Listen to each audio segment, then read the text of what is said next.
Quando a gente pensa em Nova York, o primeiro lugar que vem à mente é Manhattan. Mas a gente não pode subestimar o Brooklyn, que é um lugar enorme. Na verdade, se o Brooklyn fosse uma cidade, seria a quarta maior cidade dos Estados Unidos. Eu diria que uma das comunidades mais associadas ao Brooklyn, principalmente a essa região onde eu estou agora, Williamsburg, é a comunidade dos judeus ortodoxos. Aqui, eles vivem com outras comunidades também, como as comunidades dos jamaicanos, dos negros e até dos hipsters, um grupo de descolados que ficou muito associado a essa parte do Brooklyn.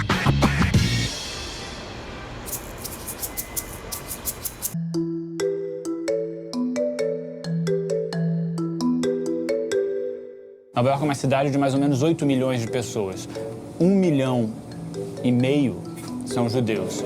E desses judeus, 1/3 se considera judeu ortodoxo, que é uma vertente mais conservadora da religião.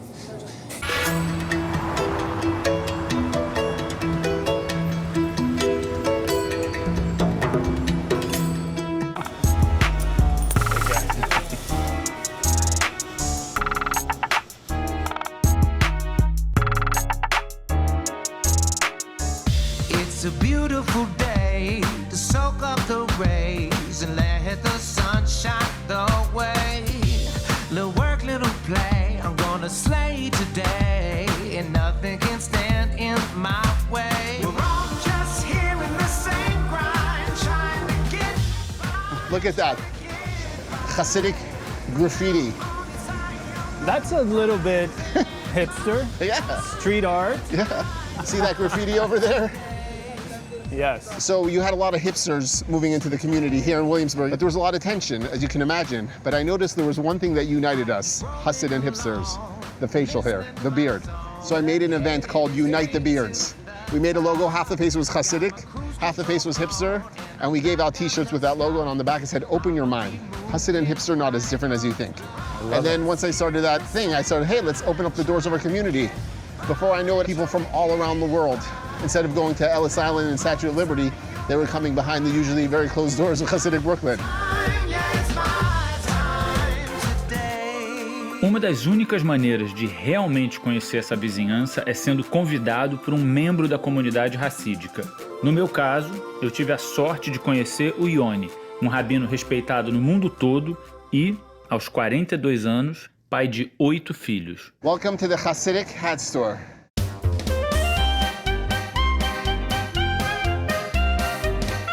Is he a bar mitzvah boy? He's 13. He's 13. So when I was 13, it's a big thrill. You get to come here and you get to wear one of these black hats. You get to hang out with Mr. Rotter. Yeah, that's the best part. Sometimes I don't even need a hat. I'll come in and buy one anyway. Just to hang out with Mr. Rotter. I'm so curious to see how you would look in a hat. All right. You want to try it on? Let's do it. Oh my God, look at that. Any questions for the rabbi? Okay. It's official. I look good in Yeah, we have the conversion papers in the back. It's not specifically a law that the Torah says you have to dress this way, but it's a custom that we like to continue. I think it helps children understand where we're from. It's sort of part of the tradition. We wear silk on Shabbos, on Saturday. Silk is a holy thing. Why do we wear these long jackets? The monarchs in the 1800s, the noble wore these long jackets and to be nice and fancy. The Jews wanted to be fancy, so what's fancy is a long jacket. So us as students today, we're just copying our grandfathers, great-grandfathers, just like kind of just Paying homage to them. Yeah. It's really nice. That's a sharp look, you know?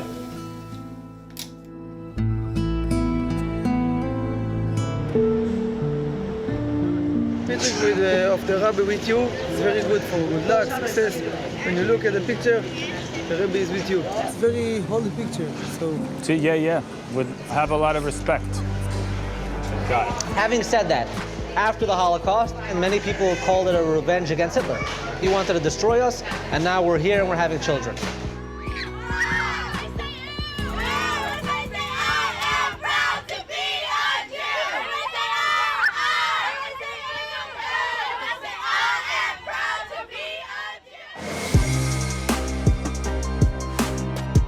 A verdade é que a vida não anda fácil para os racídicos. A polarização política e o discurso preconceituoso de alguns líderes foram, em parte, responsáveis por um aumento radical do antissemitismo. Só em 2020, mais de 2.000 ataques à comunidade judaica foram registrados aqui nos Estados Unidos. Poucos locais representam essa resistência religiosa com tanta clareza quanto o 770. Welcome to 770 Eastern Parkway, the world's most famous synagogue. Have you ever been inside a Hasidic synagogue before? I have not. Mazel tov. Thank you. When the movement came here in 1940, escaped Nazi Germany and Poland, and they had to reestablish Hasidic life. So it all started off in this small room, and then you'll see as the movement expanded over the years, they had to expand into a much bigger synagogue. When I was a child, I was born in 47. Wow. So I remember this synagogue when it first came out in the 50s, early 50s. I was a little boy running around. Only a few boys then was after the war. And not many survivors. And we were a small group of boys. How much of the life you guys live today is authentic to its roots, and how much evolved since 1940, since this place started? We embrace technology here because we view any means of technology as a way of connecting and spreading the good word and about purpose and uniting the world. So it's pretty much very strong to its roots, but obviously there's certain elements which have evolved, primarily in the technological range. This is one of the coolest rooms in this building. It's called WLCC, which stands for World Lubavitch Communication Center. Okay. And basically when the Lubavitch Rebbe, the leader of the movement, spoke in the 1970s, people around the world, including Brazil, wanted to hear what the Rebbe was saying, but we didn't have Facebook or WhatsApp in those days. So a young Israeli boy started tinkering with a few wires, a few safety pins and some duct tape, and he created this masterpiece. Here is the rabbi himself, Wow. Rabbi Chaim Baruch Halberstam, and he'll show you What around. an honor. Thank you. Through telephones, people had hookups and they were able to listen live. Coming from someone who is awful with technology, I'm in awe of your skills. The Torah teaches us to use our head logically. And once you had things logically, everything is possible. Look, and here he is. This is a picture taken back. This one's in 1977. There's the rabbi sitting in the same chair. He hasn't moved in almost 50 years. You look even more handsome now. Well, they tell me that I used to be young and beautiful. Today I'm just beautiful. That's wonderful. So nice to meet you. Spread goodness and kindness. I will. I won't forget you. Keep it up.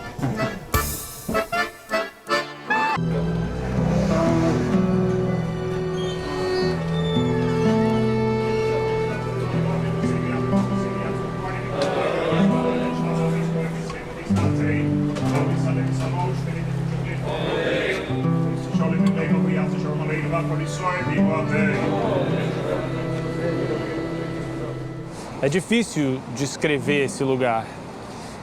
E olha que geralmente eu não tenho esse tipo de problema. Mas é peculiar, é único, é autêntico e é relevante, é importante, né? Você pensa em lugares como o Vaticano, como Meca, para os judeus racídicos, esse é o lugar mais sagrado no mundo.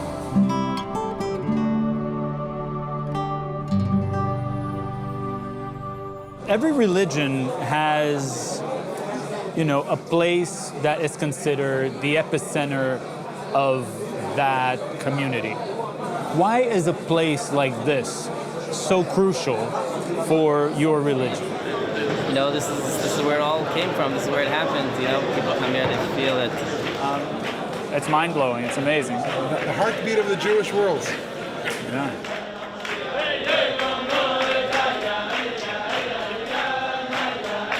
Lubavitcher Rabbi King Messiah give to you power to bring the redemption. We're actually taught in the holy books that kedusha leizazam imkaima, that holiness never leaves a place. This is where the Lubavitcher Rebbe, the most famous, popular Jewish leader of the 20th century, for decades sat here and taught us this philosophy about going out to the world and spreading through acts of goodness and kindness and uniting and welcoming people. So once it happened here, that shows that this place now became a beacon of light because there's holiness in this room.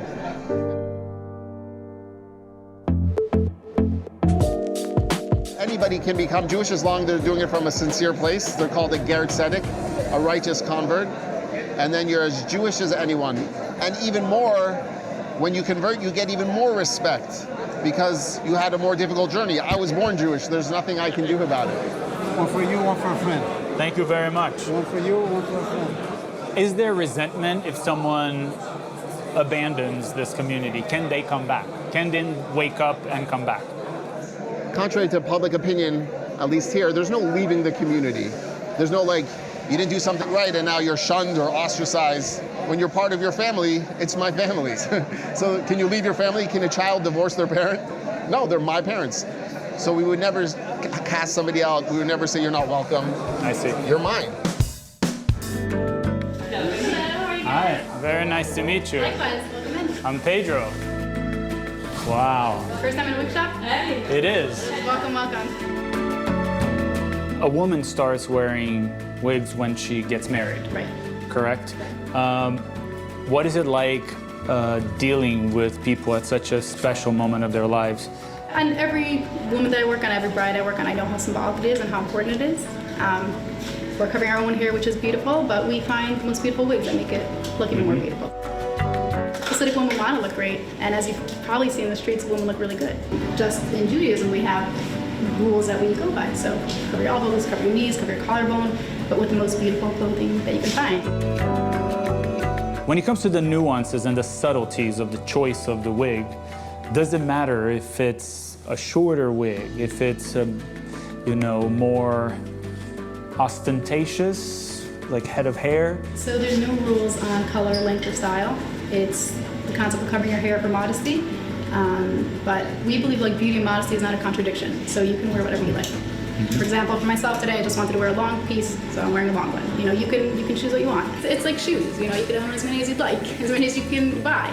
Are wigs as expensive as shoes? They're way more. Well, depends what kind of shoes you wear, I guess. I get that. That's fine.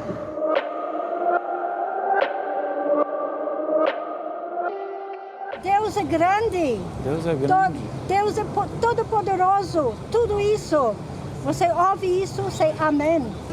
This is a Rachelev, a new bride. Neighbors. Brasileira? Sim. Muito prazer, eu sou o Pedro. Então você agora vai se casar. Graças a Deus, a gente se conheceu e estamos pra casar, graças a Deus. Foi amor à primeira vista? A gente saiu aqui, né? Aqui tem um processo na conselho, a gente sai algumas vezes, mas até que Entendi. cria uma conexão e graças a Deus, vamos casar. Entendi. Você ainda não é mãe? Ainda não. A lot of people believe that the woman's role in your religion is a really oppressed one. Yeah. Do you agree with that? No. Why? I wouldn't place myself in an oppressive place. There's a lot of text to back up the strength of the matriarch, the woman in Judaism. Like for instance, who's a Jew? It goes through the mother. It's not decided by the father. And there's also like texts that are like, like even Abraham is trying to make a decision with Sarah about, Sarah says, get rid of Ishmael, and Abraham's like, well, this is my son, this is my child, what do I do? And God says, listen to your wife. Your wife knows what to do. So it's not just like, oh, just stay home and make babies.